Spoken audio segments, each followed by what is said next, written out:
를 보면 예수께서 산에서 내려오시니 수많은 무리가 따르니라 기록하고 있습니다. 우리가 산상수훈 지난주까지 다 살펴보았어요. 정말 주옥 같은 아름다운 주님의 말씀을 들었는데 다 끝났습니다. 그리고 산에서 내려오셨어요. 여러분, 아무리 좋아도 끝이 있다는 거예요. 아무리 좋아도 예전에 저희가 교회에서 부흥회를 하고 수련회를 가면 이런 거 한 달 정도 하면 좋겠다, 1년 내내 하면 좋겠다, 이런 마음이 들 때가 있는데 그래도 그 산에서 내려와야 하고, 이 예배가 아무리 좋아도, 집회가 아무리 좋아도 집으로 돌아가고 삶의 터전으로 돌아가야 할 때가 있다는 사실이죠. 그러나 산에서 내려오면 끝이냐? 그 끝이 아니라는 거예요. 새로운 시작이 거기에 있다는 거예요. 여러분, 오늘 예배를 마치고 돌아가면 또 다른 새로운 시작이 시작될 줄로 믿습니다. 월요일은 우리에게 기대되는 시작이 될 줄로 믿습니다. 산상수훈에서 이어지는 예수님의 이야기는 무엇입니까? 고치시는 이야기예요. 회복시키는 이야기, 치유하시는 이야기. 오늘 본문에도 벌써 3명을 고치십니다. 그리고 끝에 보면은 수많은 귀신 들린 자를 쫓아내시고, 그리고 다 고치셨다, 수많은 환자들을 다 고치셨다 말씀하고 계세요.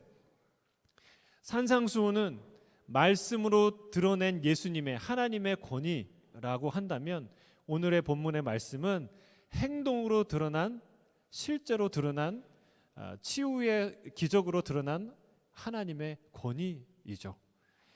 여러분, 이것은 분명한 메시지예요.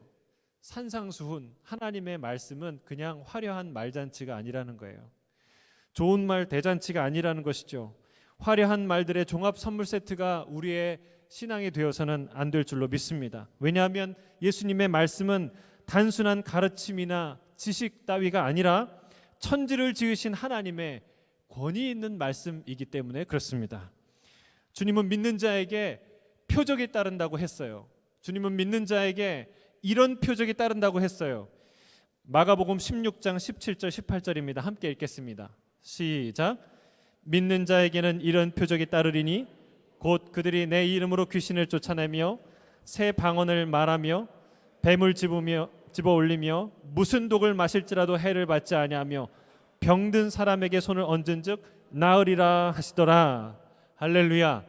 여러분, 오늘날의 교회도 이런 기적이 일어나야 될 줄 믿습니다. 예전에 교회에 이런 일이 일어났었고 또 일어나고 있고, 그리고 앞으로도 일어날 줄로 믿습니다. 왜 그렇습니까? 기적 자체가 중요해서가 아니죠. 오늘 본문처럼, 또한 사도행전의 역사에서 보는 것처럼 치유의 기적을 통해 하나님의 놀라운 권세가, 하나님의 놀라운 권위가 세상에 선포되었기 때문에 그렇습니다. 그리고 이 기적은요, 꼭 병이 낫는 것만 기적이 아니에요. 사실은 우리의 생각과 우리의 영혼, 우리의 이 보이지 않는 그런 부분들이 치유되고 회복되고 변화되는 것은 더 큰 기적이죠. 여러분, 더 이상 어떻게 해볼 도리가 없는 관계들이 회복되는 것, 그것은 진짜 기적입니다. 저는 여러분의 가정과 관계 가운데 회복이 있을 줄로 믿습니다. 포기하지 말고 기도할 때 하나님이 그 관계 가운데, 그 우리의 상하고 무너진 마음 가운데 하나님이 치유의 기적을 일으키실 줄로 믿습니다. 주님은요, 한 나병 환자를 고치십니다. 그리고 백부장의 종을 고치시고, 그리고 베드로의 장모의 열병을 고치십니다. 그리고 오늘 뒷부분에 보면 많은 귀신 들린 자를 고치신다고 했어요. 오늘 특별히 주목할 말씀, 내 마음에 와닿은 말씀은요, 16절에 다 고치시니, 다 고치시니. 할렐루야. 하나님은 못 고칠 질병이 없는 줄로 믿습니다. 다 고치실 줄로 믿습니다. 여러분, 왜냐하면 제가 이 말씀이 마음에 와닿은 것은 여기에 우리 예수님의 마음이 담겨 있기 때문에 그래요. 예수님의 마음, 우리 세 가지의 마음을 묵상할 텐데, 첫 번째로 예수님의 마음은 무엇입니까? 고쳐주고 싶다. 고쳐주고 싶다. 그럼 따라하겠습니다. 고쳐주고 싶다. 이게 예수님의 마음이에요. 우리를 살려주고 싶은 거예요. 그게 예수님의 첫 번째 마음입니다. 예수님이 병자를 고치신 이야기가 3번 연거푸어 나오죠. 8장 9장에 보면 3번뿐만이 아니라 계속 고치는 이야기예요. 회복시키는 이야기예요. 여러분, 같은 이야기를 3번 하면 뭐가 됩니까? 잔소리가 됩니까? 여러분, 반복의 제일 중요한 의미는 강조예요. 강조. 고치심과 치유는 예수님의 매우 중요한 사역이었다는 거예요. 그리고 더 나아가서 예수님이 이거 하러 왔다는 거예요. 고치고 싶어서, 살리고 싶어서. 그래서 이 땅에 오셨다는 얘기를 말하고 있어요. 우리 본문 2절을 함께 읽도록 하겠습니다. 2절 시작. 한 나병 환자가 나와 절하며 이르되 주여 원하시면 저를 깨끗하게 하실 수 있나이다 하거늘. 3절까지 예수께서 손을 내밀어 그에게 대시며 이르시되 내가 원하노니 깨끗함을 받으라 하시니 즉시 그의 나병이 깨끗하여 진지라. 예수님께서 첫 번째 고쳐주신 환자가 뭐냐면 나병 환자였어요. 나병. 여러분, 나병이 어떤 병인지 아세요? 한센시 병이죠. 우리가 속칭 문둥병이라고 하는 병이죠. 그 환자에게 예수님이 손을 내밀어 손을 대시며 말씀하셨다고 이야기하고 있어요. 이 행동이 굉장히 중요합니다. 왜냐하면 이 나병이라는 것은, 나병 환자는요, 언터처블, 손을 댈 수도 없고 손을 대서는 안 되는 그런 존재가 바로 이 나병 환자들이었어요. 나병이 잔혹한 질병이라고 부르는 이유 중에 하나는 그 병 자체가 주는 고통과 아픔이 있지만, 또한 이 병은 전염성 때문에 사랑하는 가족들과 생이별을 해서 분리되어야 하기 때문에 고통스러웠던 것이죠. 또한 혹여 사람들을 마주칠 때마다 뭐라고 얘기해야 되냐면 부정하다, 부정하다, 부정하다. 자기 입으로 해야 돼요. 내가 나병 환자입니다라는 것을 드러내서 사람들이 나에게 가까이 오지 못하도록 해야 하는 의무까지 진 사람들이죠. 그들에게 가장 큰 고통은 육신에 있는 고통뿐만 아니라 영혼 가운데, 마음 가운데 있는 사람으로부터, 사랑하는 가족들로부터 벌어졌다는 고통이죠. 예수님이 그 사람들의 그 질병의 그 마음의 영혼의 아픔을 아셨다는 거예요. 주님은 그러한 사람들을 거부하지 않으시고 만날 뿐만 아니라 그들에게 손을 대시는 거예요. 여러분, 이 터치가 중요합니다. 주님은 그 사람의 몸만 고치길 원하시는 게 아니라 마음의 병까지 고치시길 원하신다는 뜻이에요. 그의 마음과 영혼과 그의 존재의 모든 존재를 다 고치길 원하신다는 예수님의 마음이, 그 의지가 거기에 드러나 있어요.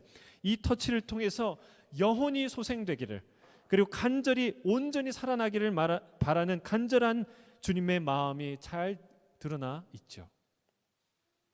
두 번째로 이방인이었던 백부장의 종을 고치십니다. 우리 5절, 6절, 7절 함께 읽겠습니다. 시작. 예수께서 가버나움에 들어가시니 한 백부장이 나와 간구하여 이르되 주여 내 하인이 중풍병으로 집에 누워 몹시 괴로워하나이다.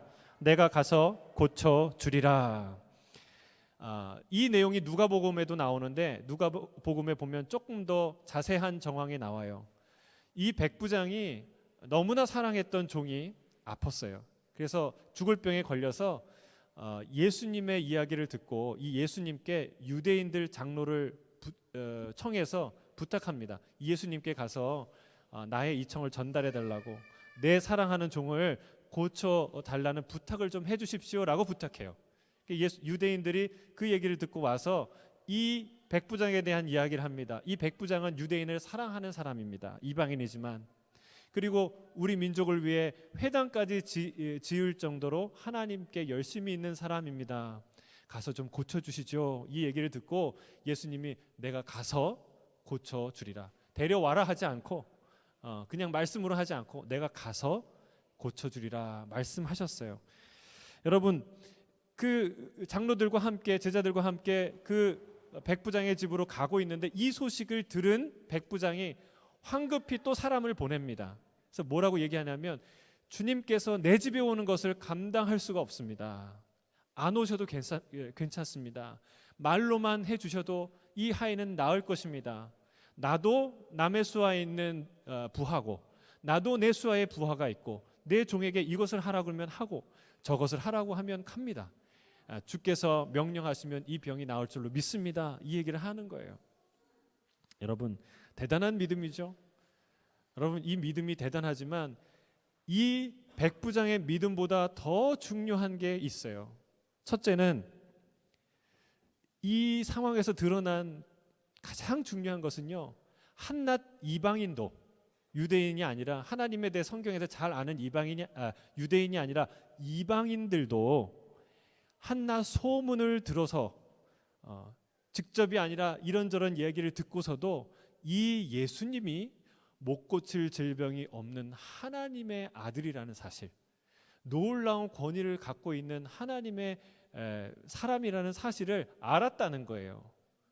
그런 믿음을 가질 수 있을 정도로 여러분, 그런 예수님의 권위가 공공연하게 그 시대에 드러났다는 사실이에요.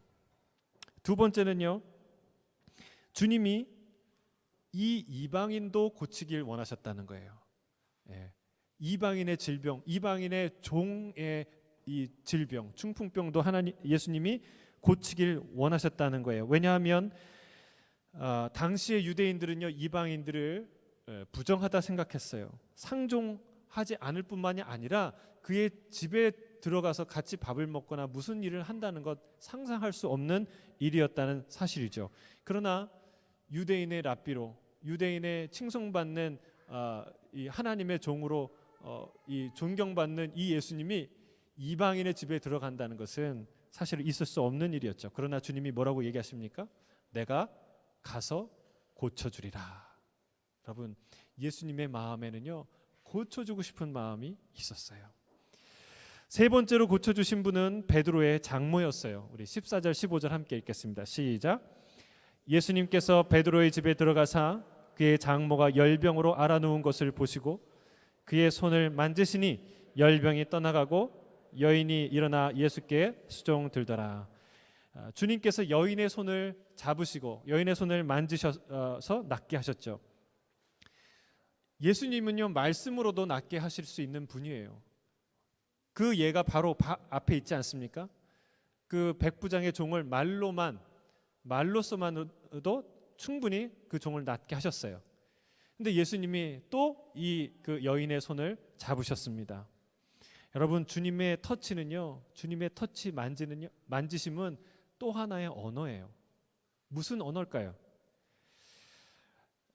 로뎀나무 밑에서 지쳐 쓰러져서 정말 자포자기 해갖고 나를 죽여달라고 말하는 그 엘리야가 잠들었을 때요, 어떤 일이 일어났을까요? 천사가 찾아왔는데요, 그를 어루만졌대요. 이렇게 어루만졌대요. 여러분, 이 만지심은, 하나님의 터치는요, 말할 수 없는 따뜻한 언어예요.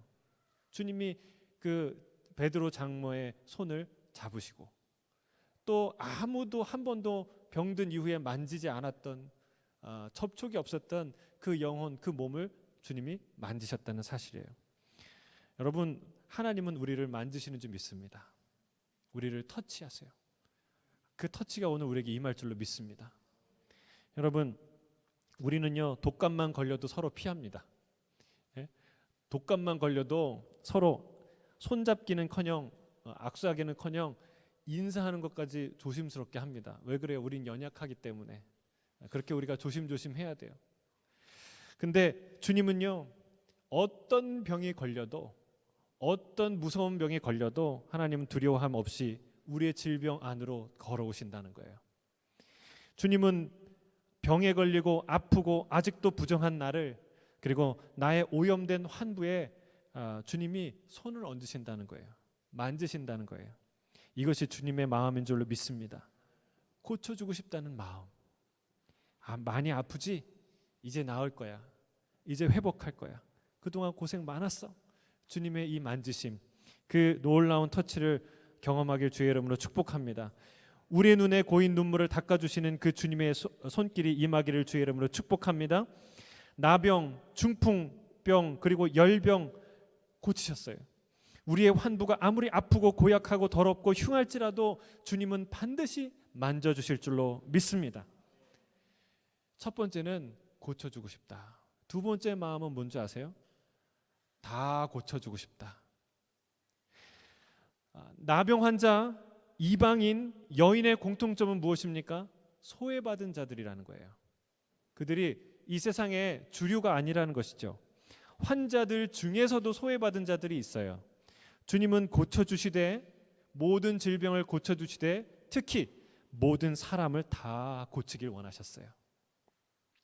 주님은요, 다들 피하는 우리의 고통과 질병 그 자체를 향해 걸어오실 뿐만 아니라 모든 환자들을 향해, 모든 계층과 모든 부류에 있는 사람들을 향해, 그 아픔을 갖고 있는 사람들을 향해 걸어오신다는 사실이에요.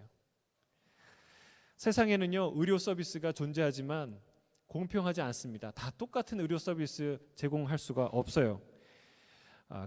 왜냐하면 한계가 있기 때문에 그렇습니다. 의료 대상을 넓히면 의료에 제공하는 수준의 질은 떨어지고, 그렇죠? 그 질을 높이려면 상대적으로 대상이 좁아지는 것이 세상의 의료 서비스죠. 그러나 우리 주님의 치료는 대상을 가리지 않는다는 거예요. 대상에 제한이 없다는 것이죠. 여러분, 하나님의 치유와 하나님의 은혜는 제한이 없는 줄로 믿습니다. 제한이 없는 은혜는 하나님밖에 없어요. 하나님만 하실 수 있어요. 근데 딱 한 가지 조건이 있어요. 그게 뭔지 아세요? 믿음이에요. 믿음. 하나님이 한 가지 조건을 바라고 계십니다. 믿음을 가진 자여야 주님이 치료하신다는 거예요. 믿음을 가진 자라는 단서는요, 또 하나의 차등이 아닙니다. 어떤 특정 계층이나 부류를 일컫는 말이 아니죠. 통상 우리가 누구나 치료한다는 것은요, 찾아오는 사람을 전제해요. 누구나 찾아오면 고쳐준다는 뜻이죠. 아무리 탁월한 의술을 가진 사람이 있더라도, 아무리 모든 사람을 치료하길 원하는 사람이 있더라도 찾아오지 않는 사람을 치료하는 수는 없는 것이죠. 나를 고칠 수 있을 거라는 믿음과 나를 향해서 그가 최선을 다해서 의료 시술을 할 것이다 라는 믿음을 갖고 있는 사람만 자기 발로 그 병원을 찾아오게 돼 있어요. 그리고 그 의사는 그 문을 열고 그를 맞아들이고 치료하게 되는 것이죠. 찾아오지 않는데 그를 찾아가서 고쳐줄 수는 없습니다. 왜냐하면 찾아가도 그는 그 의사를 신뢰하지 않기 때문에, 그에게 자기의 몸을 맡길 수 없기 때문에 찾아갈 수가 없는 것이죠. 믿음이란 그런 거예요. 믿음을 요구한다는 것은 찾아오라는 얘기예요. 주님이 나를 고치실 거라고 믿고, 주님이 나를 환대하실 거라고 믿고 찾아온 백부장처럼, 그리고 한 나병 환자처럼 찾아오는 자들, 믿음을 갖고 찾아오는 자들, 그런 자들을 하나님이 고치신다는 사실입니다. 주님은 한 가지 조건을 보세요. 하나님은 주님이 보시는 조건은 자격이 아니라 믿음이에요. 유대인이냐 이방인이냐가 아닙니다. 군인이냐 민간이냐도 아닙니다. 사병이냐 장교냐도 아닙니다. 믿음을 갖고 주 앞으로 나오는 모든 자를 고쳐주시길 원한다는 사실이죠. 여러분, 이 믿음이 저와 여러분에게 임하기를 주의 이름으로 축복합니다. 정말 주님이 치유하실 능력을 갖고 계신 줄 믿으십니까? 다 누구나 고치시길 원하신다는 마음을 갖고 계신다는 걸 믿으십니까? 그러면 이 백부장의 믿음을 한번 보세요. 이 믿음을 우리가 본받는 게 중요해요. 8절 9절입니다. 함께 읽겠습니다. 시작. 백부장이 대답하여 이르되 주여 내 집에 들어오심을 나는 감당하지 못하겠사오니 다만 말씀으로만 하옵소서. 그러면 내 하인이 낫게 싸움나이다. 나도 남의 수하에 있는 사람이요 내 아래에도 군사가 있으니 이더러 가라 하면 가고 저더러 오라 하면 오고 내 정도로 이것을 하라면 하나이다. 여러분, 백부장이 가진 믿음이 지극히, 그 믿음의 논리는 지극히 평범하고 단순합니다.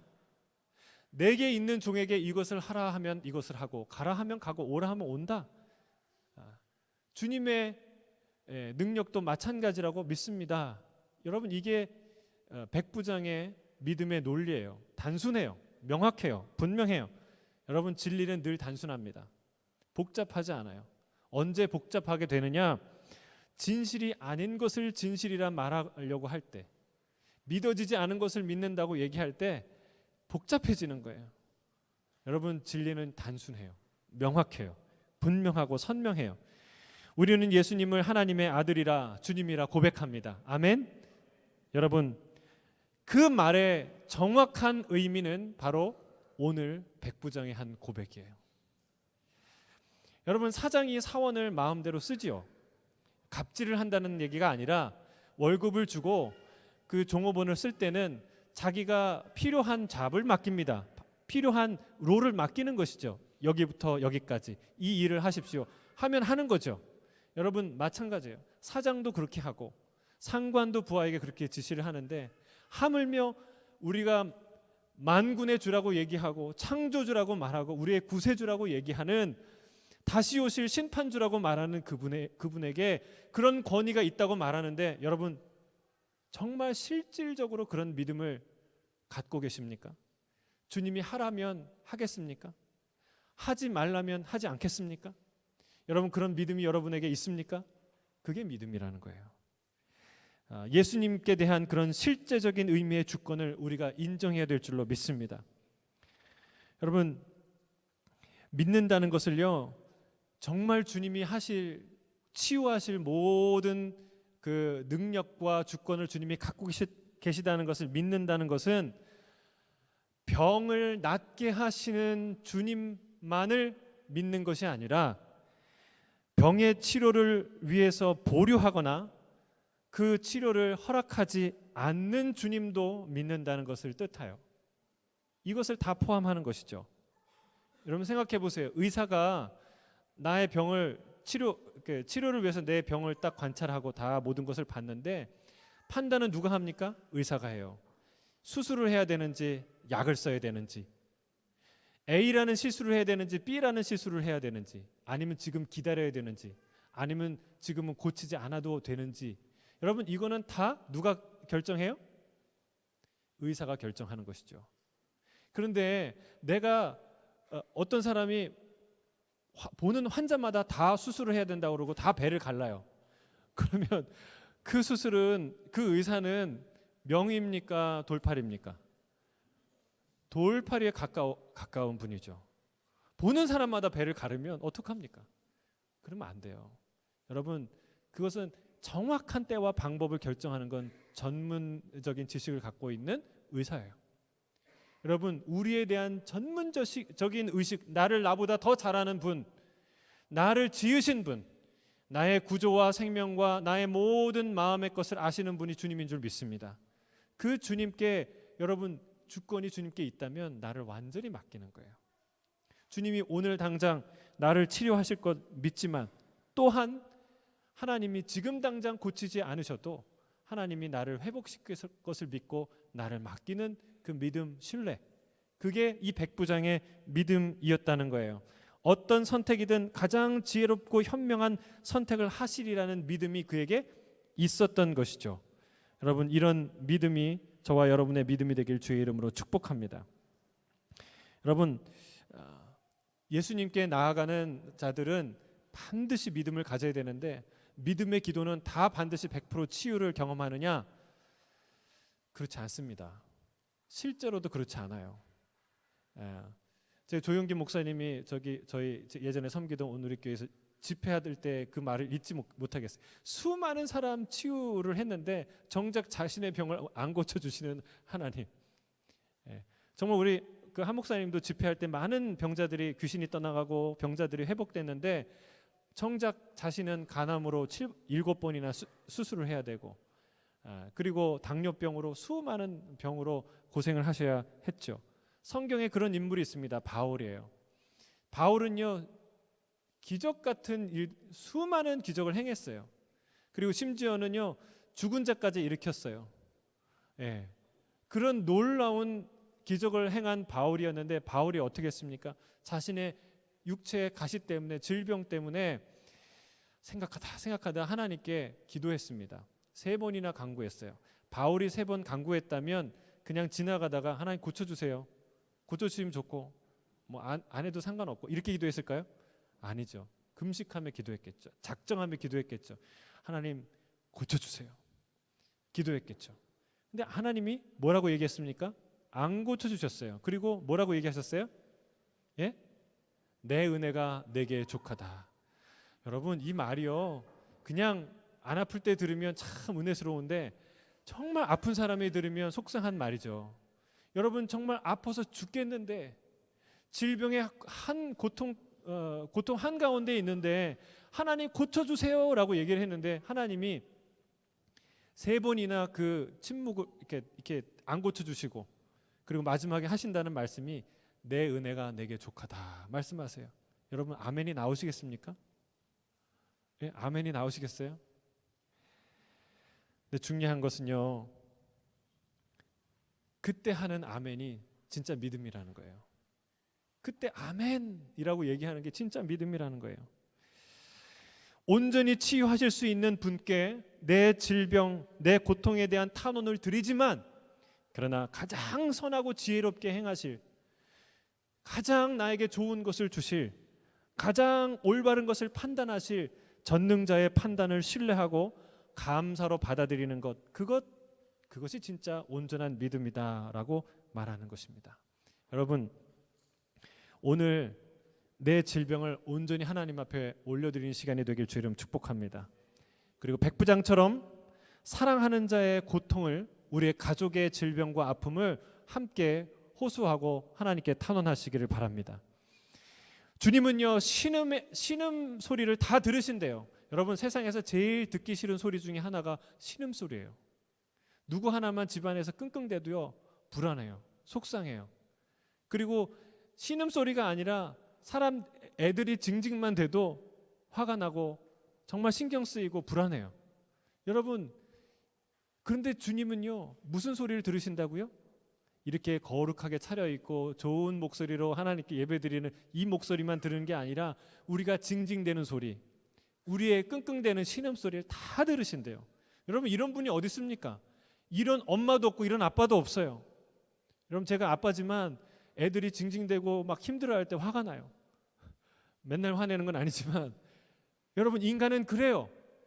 근데 하나님은요 우리의 신음소리, 우리의 징징대는 소리를 다 들으신다는 거예요.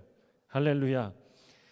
여러분, 그리고요 그 얘기를, 그 소리를 다 들으시고 가장 선한 판단을 하시는 분이 하나님이세요. 우리 그 하나님 앞에 나의 신음과 나의 아픔과 나의 고통을 다 내려놓기를 주의 이름으로 축복합니다. 그리고 그분은 나에 대해서 가장 선한 판단을 하실 줄로 믿습니다. 그리고 주님이 그만해라 라고 얘기할 때까지 바울이 기도했던 것처럼 우리가 계속 포기하지 말고 기도해야 될 줄 믿습니다. 여러분, 포기하지 말고 기도하세요. 회복을 위해, 치유를 위해 기도하세요. 여러분, 그거는 고집 피우는 거 아니에요. 그거는 하나님 앞에 시위하는 거 아니에요. 믿음이에요. 하나님이 이 기도를 들으실 거라는 그 믿음. 한나가 그 주님 앞에 술 취한 자처럼 간절히 했던 그 기도, 여러분, 그는 믿음이에요. 하나님이 그만해라, 내 은혜가 내게 족하다가 말할 때까지 기도하세요. 하나님이 하나님 앞에 나가서 간절히 간구하는 그 기도를 들으실 줄 믿습니다. 여러분, 눈물의 기도를 하나님이 다 외면하신 게 아니라 히스기야처럼 너 이제 다 정리해, 너는 여기서 죽을 거야 라고 얘기했는데 하나님이 그 히스기야의 눈물을 들으셨어요. 내가 네 눈물을 보았다. 내가 네 인생에 15년의 시간을 더해 줄 것이다. 주님 말씀하세요.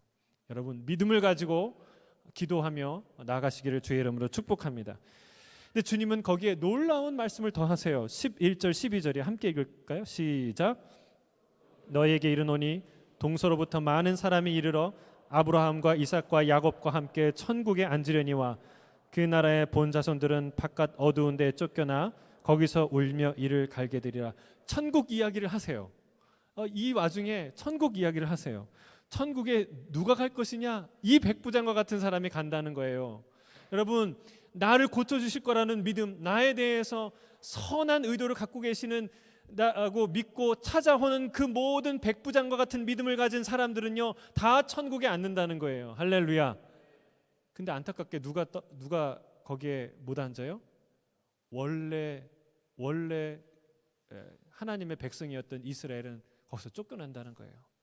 다 쫓겨난다는 게 아니라 많은 사람이 믿음을 버리고 떠났던 그 많은 사람이 거기 함께하지 못한다는 것이죠. 여러분, 주님은 믿음을 가진 모든 자에게 천국 문을 활짝 열어놓으신 줄로 믿습니다. 거기에 우리가 함께 잔치에 참여할 줄로 믿습니다. 여러분, 예수님 따라 어디까지? 세상 끝까지. 예수님 따라 세상 속으로 그리고 세상 끝까지 달려가는 저와 여러분 되길 주의 이름으로 축복합니다. 세 번째 예수님의 마음은 무엇이냐? 첫 번째는 고쳐주고 싶다. 두 번째, 모든 사람을 고쳐주고 싶다. 세 번째 마음 뭔지 아세요? 완전히 고쳐주고 싶다. 완전히 깨끗하게, 우리가 생각하는 정도가 아니라 진짜 깨끗하게, 진짜 완전히. 육신의 질병을 고치면 그 인생이 다 고쳐질까요? 그렇지 않다는 거예요. 우리의 영혼, 우리의 속사람, 우리의 전 인격, 우리의 전 존재를 완전하게 치유하고 회복시키길 원하시는 게 우리 예수님의 마음이었다는 거예요. 어떻게 알아요? 오늘 본문 17절이에요. 같이 보겠습니다. 17절 시작. 이는 선지자 이사야를 통하여 하신 말씀에 우리의 연약한 것을 친히 담당하시고 병을 짊어지셨도다 함을 이루려 하심이라. 여러분, 우리는 하나님을 향해서 왜 하나님께서 이 땅에 고통을 허락하셨냐고, 인생을 왜 이렇게 고통스럽게 하시냐고 질문합니다. 이건 질문이 아니라 사실은 원망이죠. 그런데 그 질문에 대한 답이 오늘 본문에 나오는 거예요.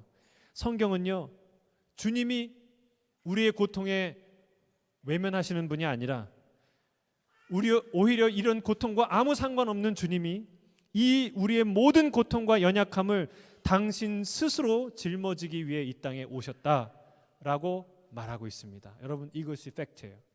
이것이 진실이에요. 주님은 주님 때문에 우리가 고통하는 게 아니라 오히려 주님이 우리의 고통을 짊어지시기 위해서 이 땅 가운데 오셨다는 사실입니다.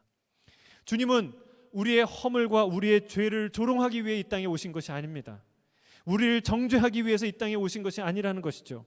주님은 우리의 연약한 것, 우리의 모든 질병을 낫게 해주시는 정도가 아니라 아예 그 질병 자체를 자기가 짊어지고 가시기 위해서 이 땅에 오셨다는 것을 성경은 오늘 선포하고 있습니다.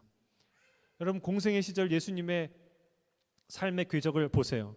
예수님은요, 힘들고 고단한 일상을 사셨지만 수많은 무리들을 만났지만, 여러분, 집회를 하루에 한 번 하는 것도 쉽지 않은데 계속해서 밀려드는 사람을 만나고 그들과 대화를 나누고 가르치는 건 쉽지 않은 일이에요. 근데 틈만 나는 대로 뭐 하셨습니까? 병든 자를 고치셨어요.